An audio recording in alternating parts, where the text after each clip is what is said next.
Hi friends, this is Amalia from the Trenton Veterans Memorial Library. Thanks for stopping by today for our Try It Thursday. Today's Try It Thursday project is a woven heart. They're based off Danish Christmas hearts that you can put on a tree. Those are basket shaped. These are just the flat versions of them. And as you can see, there's different ways of doing it. If you want to just do it a regular way with the weaving, you can do it like that. If you want to change the way that you cut the paper, you can make it kind of swervy and make it look like that. Size is up to you as well. If you want to make a smaller one or a larger one, if you want to even decorate it further with adding some of these paper mosaics that are shiny. Because shiny is always great when you can add it to a project. Glitter, if you have glitter at home, knock yourself out. That'll be a lot of fun to see. So I'm going to put these to the side and show you some of the things that you need to make this project. So to begin with, you need paper. Of course, you want to do paper of contrasting colors. It just makes it look more interesting, but if you feel like you want to make it the same color, entirely up to you. It's just a preference. So today I think I want to try red and white. I do like the pink though, but another time. So put that to the side there. Other things that I need are, well, if I do want shiny things, I have shiny things. So put that to the side as well. Another thing is a pair of scissors. And this you can use to complete the project so it doesn't fly out everywhere. Of course, a glue stick, pencil with an eraser, very important, and a ruler if you want to be more precise in how you measure things. Otherwise, you can do it freehand. It's just, again, entirely up to you. There are also printables of kind of how to do the basic design so that it looks like, has an kind of like a, I want to say oblong, but it's not oblong because it's not, so it's like half an oblong. I'm not sure what the geometry on that is, but we're going to go with half an oblong. So let's put some of these to the side so we can make some room as we're working. So to begin with, this is a little bit bigger than what I want it to be. I need it to be like a rectangle. So I'm just going to cut these pieces in half just by folding them first. I want to do them individually, the sheets individually, that's cool too. I'm just kind of going to do it all in one. And we'll see what fun we have at that point. And it may not be fun at all because I think that's too much paper to fold over. Usually I think the limit for paper is about three folds before you can cut it. So let's fold this one over too, corner to corner, edge to edge. So we're making rectangles. And now I'm going to cut them together. Let's see how this goes. Oh, that was my glue stick going away from me. And just cut along the lines. I just need one for right now, so I just took one of these rectangles. Now, as I said, you kind of want to, oh, I think that's even. Let's see if I can trim it a bit. So you want to take one of the long pieces here. I'm just going to trim this a bit because I'm not crazy about how it's a little bit out. So I want to make this part round. So one end round and curvy, kind of like a heart. So it sort of looks like that. The way that I found is makes it a little bit easier is to do a rounded triangle shape, like so. Yeah, it's not entirely even. This might be where my ruler comes in handy, so I can sort of see where the point is. Rulers generally come in handy. I try to follow the rule of measure twice, cut once, but often enough I find myself, well, measuring, cutting, measuring again, so that it's more even. So you want to make it rounded. There are a lot of templates out there if you wanted to try this as well. If you have a printer handy, you can do that. Or you can just freehand it. It doesn't have to be perfect. It can be fun and perfect. Or it can be perfect, however you feel. Get those scraps out of the way. And this is the tricky part, because you're going to have to decide where to start cutting or where to finish cutting. Sometimes when you finish cutting, you may have realized you've gone too far or not far enough. But it seems to me that I have the best success when I cut to right about where the curve ends. And I'm going to measure that out. It's good to make sure that's straight. And you can have as many lines as you want to weave.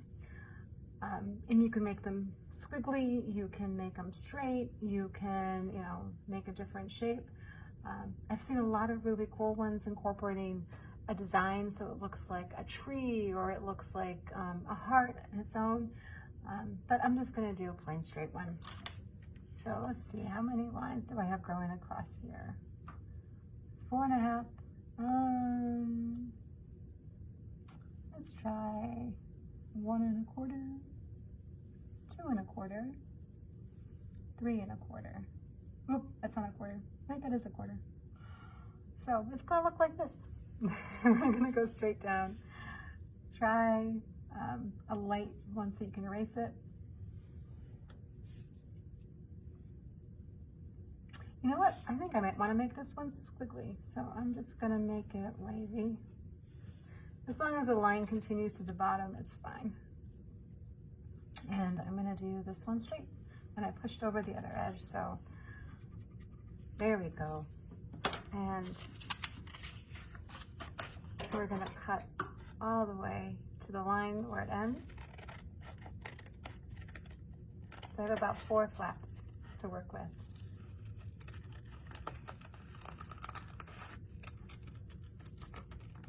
Oof, there we go. And try to make your pencil markings light so that you're able to erase later, if you want. Otherwise, you can just flip it to the other side so no one else will know.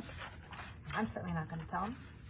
So our next step is we're going to take our 2 hearts, or 2 sides of our hearts, and weave. And as always, it's over, under, over. So over, under, put those up to the top. It takes some practice to kind of get it the way you might be happiest with. So, and this one is under, over, over.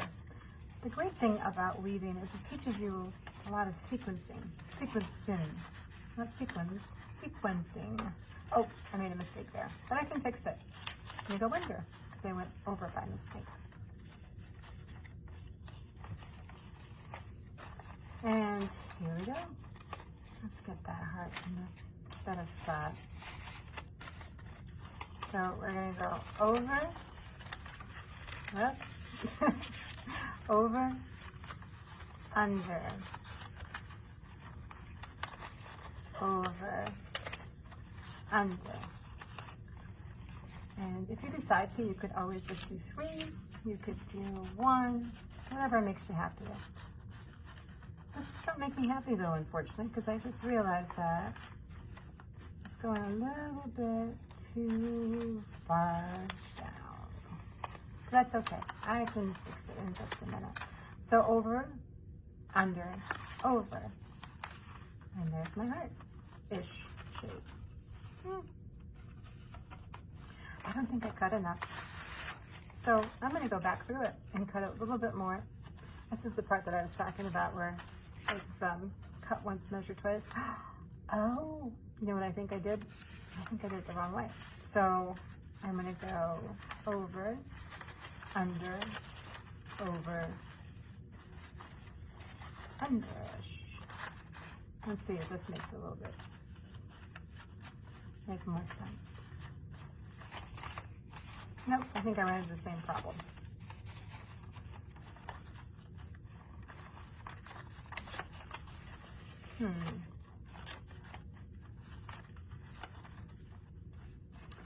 Yeah, that wasn't it. So what we're going to do is make the cut go a little bit higher. As I said, sometimes it's cut, measure, cut, then measure again. And sometimes it's measure, measure, cut. So let's see how this works.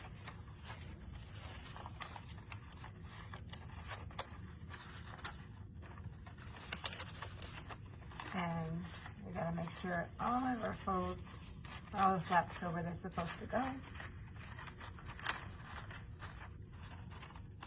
Yeah, you know what? I think that's gonna work even better. So.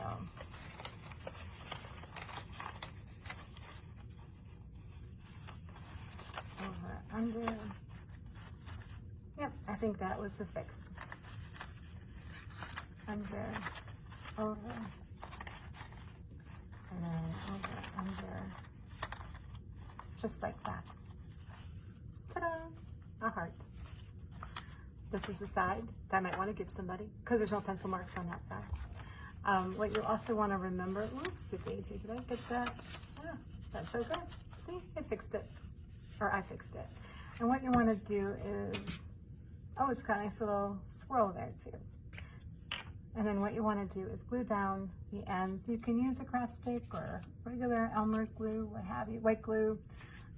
It's entirely up to you or what you have available. If you want to, you can decorate this by adding some sparkles. If you want to, you could also put a little message on it. You can give it to somebody else, keep it for yourself. Make a ton, make one. It's all up to you. Well, thank you, my friends, for joining me on this Try It Thursday. As always, if you have completed the project and would like to share it with us, please post your creations underneath this page or underneath this post. So thank you again for stopping by, and I hope you have a great rest of your day. Bye-bye.